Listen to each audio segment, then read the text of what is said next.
앞뒤에 불 보시고 주님의 사랑으로 인사들 나누세요. 사랑합니다. 아멘 소리 잘하세요. 아침에 여기까지 온 그 정성이면 아멘 소리 못해서 어떻게 우리가 교회 나와 새벽 기도를 드리겠어요. 할렐루야. 오늘 야고보서 2장 1절부터 9절까지를 여러분에게 말씀을 드렸습니다. 이 말씀을 보면 주로 우리가 외모를 이야기하고 있는 것을 볼 수가 있습니다. 우리 인간들이 사람을 판단할 때 껍데기를 보고 외모로 판단을 하는 경향이 많이 있는데 우리 하나님께서 이 말씀을 통해서 절대로 사람을 바깥 모양, 겉모양으로만 판단하지 말라 이렇게 말씀을 하고 있습니다.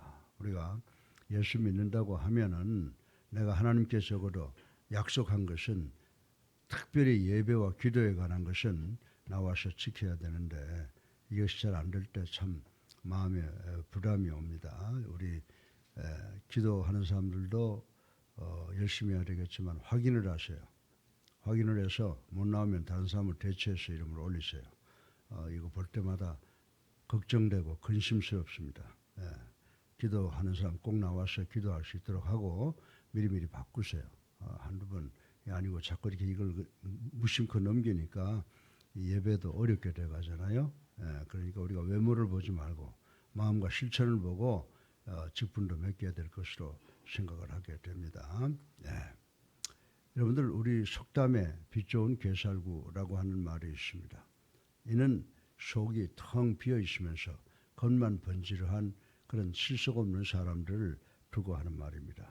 물론 외모도 출중하고 인격도 훌륭한 사람이 없는 것은 아닙니다. 그러나 빛 좋은 게살구 같은 사람들이 더 많은 것이 우리 가정, 우리 교회, 우리 인간 사회라고 말씀을 드릴 수가 있는 것입니다.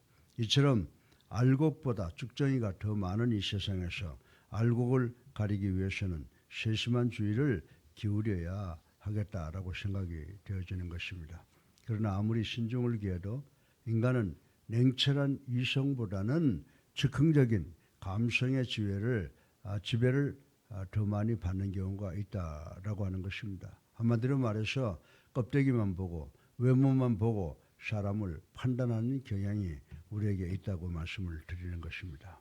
그래서 성경은 여러분들 이 본문에도 보게 되면 1절에 보면 외모로 사람을 판단하지 말라라고 이렇게 저희들에게 경고하고 있는 말씀을 우린 다 같이 읽었습니다. 이제 본문을 통하여 이 문제에 대해서 사람 판단을 어떻게 해야 옳을 것인가 라고 하는 것에 대해서 함께 생각해보고 우리가 생각과 말과 행동이 일치될 수 있도록 적어도 신앙생활을 하면서는 일치될 수 있도록 노력하는 우리 모두가 되기를 주님의 이름으로 축원합니다.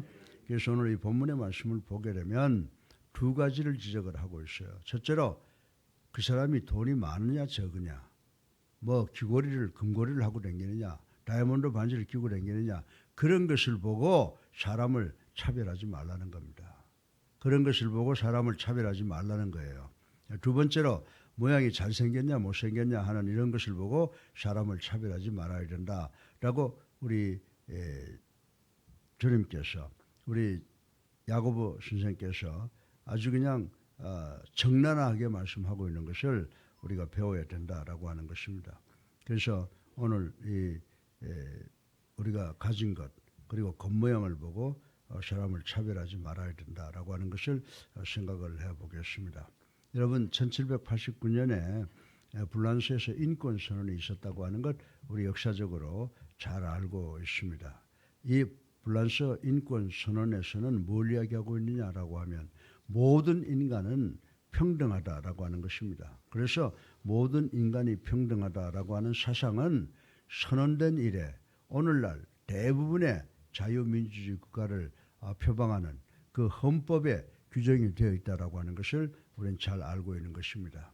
그런데 이 많은 평등 사상도 궁극적으로 어디에 뿌리를 두고 있는지 아세요? 그게 바로 기독교 사상에 그 뿌리를 두고 있다는 사실을 우리는 알아야 된다라고 하는 것입니다. 다시 말해서 여러분들 창세기 1장 27절에 보면 인간은 하나님의 형상대로 지음받았다라고 하는 말씀이 있는데 바로 이 말씀이 만인 평등의 근거니 근간이 된다라고 하는 것을 저는 말씀을 드리고 싶은 것입니다. 이같이 모든 인간은 평등함으로 돈이 많이 있든 부자든 가난하든 간에 모두가 평등한 대우를 받아야 할 권리가 있으며 또한 평등하게 대우받아야 된다라고 하는 것을 생각해 보는 것입니다. 그럼에도 불구하고 인간 사회 현실에는 차별이 존재하므로 많은 문제가 초래된다는 것을 우리는 알아야 된다라고 하는 것입니다. 여러분들 몇 년 전에 제가 실제로 경험했던 일인데 LA 흑인 폭동 사건 같은 것은 뭐예요? 바로 이 인종차별, 이 차별 대우에서 야기되는 것이라는 것 우리 잘 알고 있습니다. 그리고 남아프리카 연방공화국도 흑인 차별로 인해서 많은 무리를 잇고 하다가 드디어 흑인들이 대통령이 되고 했습니다. 우리나라는 어떻습니까? 우리나라도 100여 년 전만 해도 양반이 있고 또 그렇지 못한 사람, 양반 제도가 있어서 지켜졌다고 하는 것을 우리는 잘 알고 있는 것입니다. 그런데 이런 차별 대우가 비단 일반 사회에서뿐만이 아니라 신성할 교회에서도 존재할 수가 있다는 사실을 우리는 알아야 됩니다. 여러분들 요즘에 보통 대부분의 교회가 임직할 때 어떻게 해요? 뭐 임직자들이 돈을 내서 교회에다가 뭘 해놓는다. 그리고 돈 많은 사람들이 다 먼저 하는 것을 보는 경우가 있는데 우리 교회는 43년 동안 정말 그 사람이 부자냐 가난하냐 이런 걸 따라서 임직한 적이 없습니다. 왜? 하나님의 말씀에서 소유의 정도에 의해서 사람을 차별하면 안 된다라고 하는 것이 하나님께서 우리에게 주시는 말씀이기 때문에 그렇습니다. 어떤 의미에서 교회 역시 사회생활을 영위하는 사람들의 집단이기 때문에 다소 차별이 있을 수밖에 없다고 저는 생각을 합니다. 그러나 교회는 차별이 있어야 됩니다. 뭐에? 믿음의 정도에 따라서 차별이 있어야 된다는 거예요. 목사가 장로보다 낫고 장로가 권사보다 낫고 권사가 집사보다 낫고 집사가 일반 성도들보다 나은 그런 신앙을 가지고 거기에 대해서 직분도 차별 있게 주어져야 되는 것이 교회다라고 하는 것을 저는 자꾸 생각을 하게 됩니다. 그런데 본문은 야고보 당시의 교회에 부자와 가난한 자에 대한 차별 대우가 있었음을 암시해 주고 있는 것을 생각을 해볼 수가 있습니다. 주인과 노예가 함께 예배 드렸던 시대가 언제인지 아세요?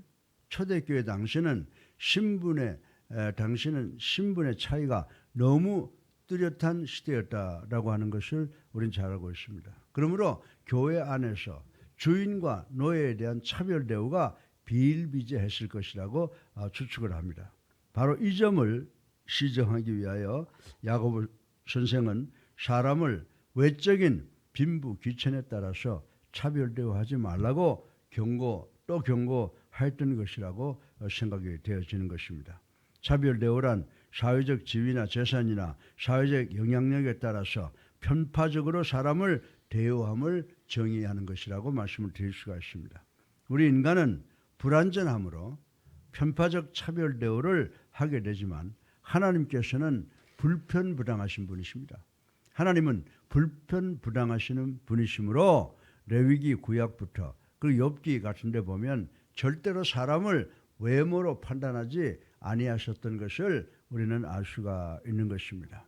그리고 여러분들 마태복음 22장 또 마가복음 12장 누가복음 20장에 보면 주님께서는 이 땅에 오셨을 때 온갖 수모와 고난을 다 받으셨지만 결코 편견이나 편애를 갖지 않으셨다는 사실을 우리는 알 수가 있는 것입니다.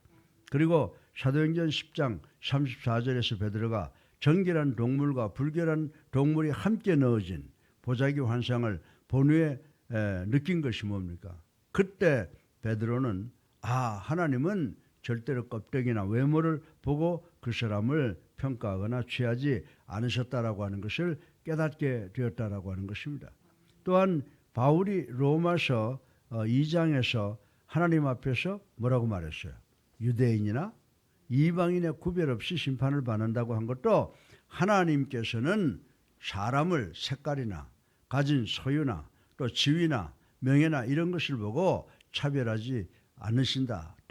차별 대우하지 아니하신다라고 하는 것을 깨닫고 자기 것을 모두 다 내려놓고 주변에 돈이 있든 없든 인물이 잘생겼든 못생겼든 그리고 지위나 명예나 권세를 많이 가지고 있든 관계없이 다 형제자매로 대우했다고 하는 것을 나타내고 있는 것입니다. 사랑하는 성도 여러분, 이제 우리는 성경에 나타나는 우리 믿음의 선진 바울과 베드로처럼 하나님은 절대로 불평성을 가지고 계신 분이 아니시다라고 하는 것을 깨달아 이 세상에 우리 주변 사람에 대하여 빈부귀천에 차별하지 말고 다 예수를 구주로 살아계신 하나님의 아들로 믿고 영접하고 세례받아서 그리스도인다운 생각과 말과 행동을 하는 사람들을 높이 평가할 수 있는 교회가 되어야 될 줄로 믿으시기를 주님의 이름으로 축원합니다. 예. 여러분들 우리는 절대로 사람을 소유의 정도로 차별해서는 안 된다라고 하는 것을 말씀을 드렸는데, 그리고 두 번째로 마지막으로 외모로 사람을 취하지 말아라. 이것은 보면요, 어떤 사람들이 인물만 잘생기면 나가서 어떤 일을 해도 50%를 더 좋게 평가를 받는다고 그러는 거예요. 그런데 성경은 뭐라고 말합니까? 그 사람이 미스 코리아든 미스 코리아가 아니고 아주 못생긴 사람이든 절대로 사람을 껍데기 외모를 보고 취해서는 안 된다라고 말씀하시는데, 그것은 우리 성경에 근거한 말씀입니다. 하나님이 하신 말씀입니다. 왜? 하나님은 우리 모두를 다 아름답게 만드신 줄로 믿으시기 바랍니다. 그래서 누구의 형상이에요? 여기 앉아있는 우리 모두가 하나님께서 당신의 형상을 만들었다, 이렇게 형상으로 만들었다라고 말씀을 하고 있습니다. 그래서 저는요, 사람 보는 기준이 낮은지 모르지만 이렇게 보면요, 다 사람들이 특성을 가지고 있더라고요. 다 아름다운 한 부분이 있더라고요. 눈이 잘 못생기고 그랬으면 코가 아주 멋있고, 또 코가 못생겼으면 눈이 잘생겼고 입이 잘생겼고 또 그리고 생각이 잘생겼고 또 행동을 잘하고, 다 사람이 다 다르더라고요. 왜? 우리 모두는 다 하나님께서 당신의 형상으로 빚으셨기 때문인 줄로 믿으시기 바랍니다. 그런데 이 세상은 어떻습니까? 이 세상은 많은 사람들은 상대방의 모양을 보고 그 사람들의 소유를 보고 그리고 그 사람들의 차림새를 보아 그 사람의 빈부를 판단하고 한다는 사실을 부인할 수 있는 사람은 없다고 하는 것입니다. 만일 우리 교회에서 장신구, 머리를 벗고 그리고 좋은 명품을 입은 것을 보고 성도를 대우한다면 분명히 부자는 환영받고 가난한 자는 멸시받는 교회를 만들게 될 것이라고 저는 확실하게 말씀을 드릴 수가 있습니다. 그러나 본문 9절에서 야고보는 사람을 외모로 취하면 어떻게 된다고 그랬어요? 그저 사람을 외모로 취하는 것이 나쁘다 할 정도가 아니라 사람을 정말 소유를 보고 껍데기를 보고 사람을 취하면 죄가 된다고 말씀하신 것을 우리는 반드시 기억을 해야 되는 줄로 믿으시기를 주님의 이름으로 축원합니다. 그러면 사람을 외모로 취함이 왜 죄가 됩니까? 아이고, 다 내 마음에 드는 사람들하고 사귀고 지내는 거지. 내 마음에 안 드는 사람들까지 내가 어떻게 친하게 살 수 있을까요? 그런데 성경은 외모나 그 소유 정도를 보고 사람을 취하게 되면 죄가 된다고 분명히 선언하고 있습니다. 첫째로 왜 그럴까요? 첫째로 편파적으로 판단하는 것이기 때문이다 라고 말씀하고 있습니다. 4절에서도 서로 구별한다라고 했습니다. 서로 구별하다 보면 무리를 이루게 되며 그 무리는 하나의 분당을 형성하게 되기 때문에 교회도 보면은 각 층 개별대로 그룹을 만들다 보게 되면 그 교회가 산지 아주 그냥 조각이 나는 것을 우리는 볼 수가 있다라고 하는 것입니다. 우리는 이 편당의 피해가 얼마나 무서운가를 역사를 통해서 익히 알고 있습니다. 여러분들 예를 들어서 한번 생각해 보세요. 조선 시대에 당파 싸움이 얼마나 무서웠습니까? 당파로 인한 싸움으로 참으로 많은 사람들이 희생당했던 것을 우리는 알고 있습니다. 예. 여러분들, 그래서 조정이 사색 당파로 다 분열되어 있다가 마침내 조선이 망하고 말았다고 하는 사실을 우리는 잘 알고 있는 것입니다. 마찬가지로 우리가 그토록 소중히 여기는 교회에서도 소유에 의해서, 생김새에 의해서, 지위, 명예, 권력에 의해서 편당이 생긴다면 누가 다칠 것 같아요? 예? 성도가 다치고 교회가 분열된다라고 하는 것이에요. 그럼 그 교회는 망한다는 거예요. 결과적으로 누가 상처를 입어요? 하나님께서 상처를 받게 된다는 사실을 우리는 알아야 되고, 그러기 때문에 그렇기 때문에 사람을 소유나 껍데기를 보고 취하게 되면 죄가 된다고 말씀하시는 것인 줄로 믿으시기 바랍니다. 이처럼 사람을 외모로 취하면 편당이 생겨 교회를 망치게 하므로 하나님께 영광을 돌리지 못하므로 죄가 되는 것이라고 말씀을 드릴 수가 있습니다. 그리고 악한 생각으로 판단하기 때문에 차별대우를 한다는 겁니다. 외모를 취하는 우리의 이 성격과 행동과 방법들은 모두 편파적이기 때문에 이런 모든 것이 흘러나오는 근원이 악한 마음에서 나오게 된다라고 성경은 이야기를 하고 있는 것입니다. 다시 말해서 우리는 우리 자신이 만들어낸 불의한 판단과 부패한 생각으로 다른 사람을 판단하는 경향이 있습니다. 이처럼 사람을 외모로 취함은 악한 마음으로 잘못 판단하게 함으로 죄가 된다라고 성경은 이야기를 하고 있습니다. 또한 하나님을 대적하는 겁니다. 여러분들 악한 생각으로 판단하는 것, 이 모든 것 외모로 취하게 되면 결국 악한 마음으로 판단하게 되고 이 악한 마음은 하나님을 대적하는 것이기 때문에 죄가 된다고 성경은 이야기를 하고 있다고 저는 말씀을 드립니다. 여러분들 5절에 보면 하나님께서는 가난한 자를 택하사 믿음을 부요케 하시고 천국을 유업으로 받게 하시겠다고 선포하신 말씀을 우리는 반드시 기억해야 되는 줄로 믿으시기 바랍니다. 그리고 사람을 외모로 취함은 가난한 자를 멸시하는 것이며 이것은 곧 가난한 자를 택하시는 하나님을 거역하는 행위가 된다고 하는 것입니다. 가난한 성도들은 믿음이 부여함으로 비록 현재는 가난하지만은 장차 천국의 상속자가 되기에 부족함이 없는 사람이에요. 여러분이 많은 것을 소유하지 못했던, 여러분이 인물이 잘생겼던, 여러분의 지위와 명예와 권력이 높든 낮든 간에 여러분들 천국의 상속자가 되는 게 중요해요.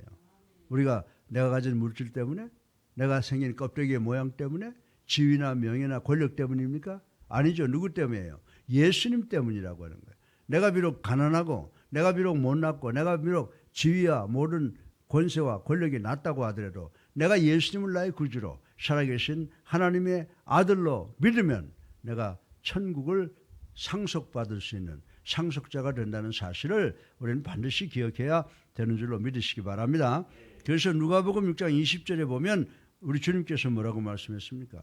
천국은 가난한 사람의 것이다 라고 했습니다. 그런데 이 말씀은 물리적으로 물질 이야기하는 것만이 아니에요. 마음이 가난한 자, 겸손한 자, 사랑하는 자, 이런 자들의 것이라고 하는 사실 또한 내포되어 있다는 사실을 우리는 알아야 되는 줄로 믿으시기 바랍니다. 이처럼 하나님께서는 있는 사람이나 없는 사람이나 높은 사람이나 낮은 사람이나 유명한 사람이나 무명한 사람들, 이런 사람들을 다 귀히 여기시고 사랑하신다는 사실을 우리는 알아야 되는 줄로 믿으시기 바랍니다. 그래서 우리가 또 한편 알아야 되는 것은 가난한 사람들을 멸시하는 행위가, 낮은 사람을 멸시하는 행위가, 무명한 사람을 멸시하는 행위가 얼마나 큰 죄인가를 깨달아 사람을 절대로 소유나 외모로 판단하지 않으려고 노력하는 우리 예수사랑교회가 되어야 될 줄로 믿으시기를 주님의 이름으로 축원합니다. 우리 인간의 판단은 대단히 피상적입니다. 사람을 외모로 판단하는 것은 다 모두가 피상적이라고 말씀드릴 수가 있습니다. 마치 아름다운 꽃을 좋아하듯이 외모가 아름다운 사람을 좋아하기 마련이라고 하는 것입니다. 그러나 가난한 사람들을, 못난 사람들을, 낮은 사람들을 멸시하는 것은 하나님 앞에서 범죄 행위다라고 하는 것을 깨닫는 이 아침 되시기를 주님의 이름으로 축원합니다. 행여 우리는 사람을 외모로 판단하고 있지 않는지 내 자신을 살펴봐야 됩니다. 내 마음에 손을 얹고 성찰해 봐서 내가 그런 점이 있으면 회개하는 우리가 되어야 될 줄로 믿으시기 바랍니다. 그래서 오늘 하나님께서 야고보를 통해 주신 말씀이 뭐예요? 인간의 외모를 판단하지 말아라. 인간의 외모를 판단하는 기준이 물질의 소유로 판단해서는 안 된다라고 하는 것입니다. 그리고 외모로 사람을 판단해서는 안 된다 이렇게 말씀을 하시고 있습니다. 왜 물질적 소유나 외모를 보고 판단해서는 안 된다고 그러셨어요? 세 가지 이야기하셨죠. 그 이유는 편파적으로 판단하기 때문에 그렇다.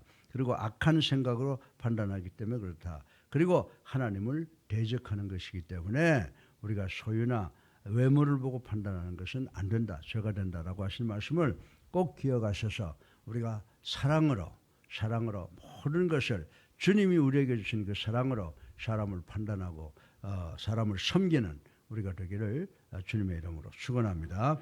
사랑이 많으신 아버지 하나님, 참으로 귀한 말씀 주신 것 감사합니다. 하나님께서는 인간을 외모로 판단하지 말라고 말씀하셨습니다. 물질의 소유로 판단하지 말고 외모로 사람을 취하지 말라고 말씀하셨습니다. 그리고 그 이유를 말씀해 주셨습니다. 우리가 만약 인간의 외모를 가지고 인간을 판단하게 되면은 편파적으로 판단하기 때문에 죄가 된다고 말씀했습니다. 악한 생각으로 판단하기 때문에 죄가 된다고 말씀하셨습니다. 그리고 근본적으로 하나님을 대적하는 것이기 때문이라고 말씀했습니다. 우리 모두가 사람을, 그 마음을 그가 소유하고 있는 예수 그리스도를 보고 판단하고, 믿지 못하는 사람에게는 예수를 전함으로 우리 모두 성도들이 모두를 사랑할 수 있는 우리가 될 수 있도록 축복하여 주시옵소서. 예수 그리스도 이름으로 감사하며 기도드렸사옵나이다. 아멘. 이제 우리 다 같이 304장 찬송 한 장 부르시고 기도하는 시간 갖겠습니다. 304장입니다.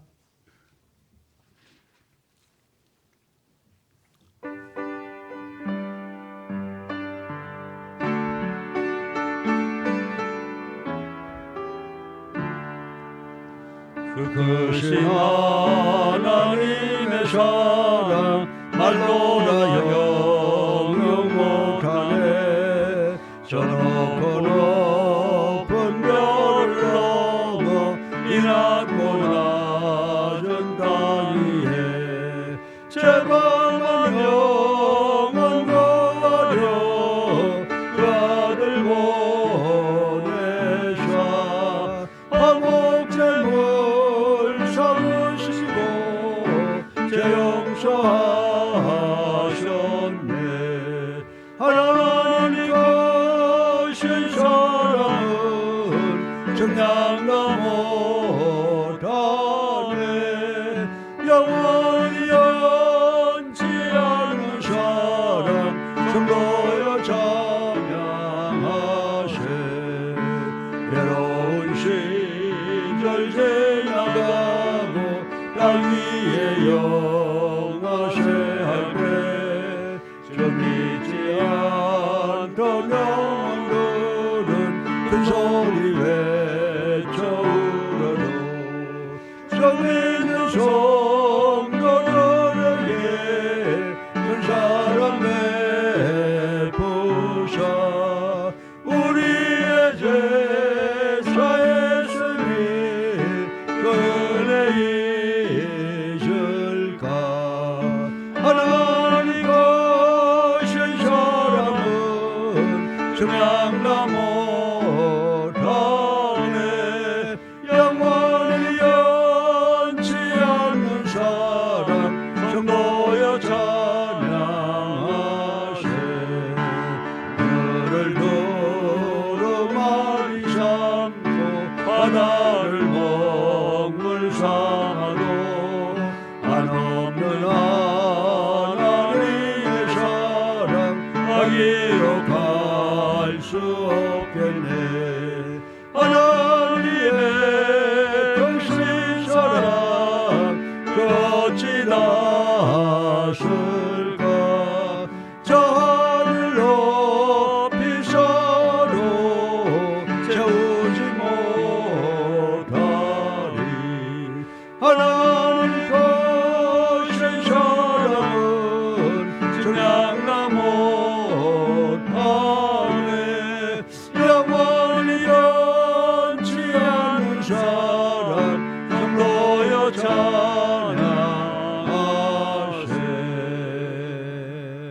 주여 세 번 합니다. 자유!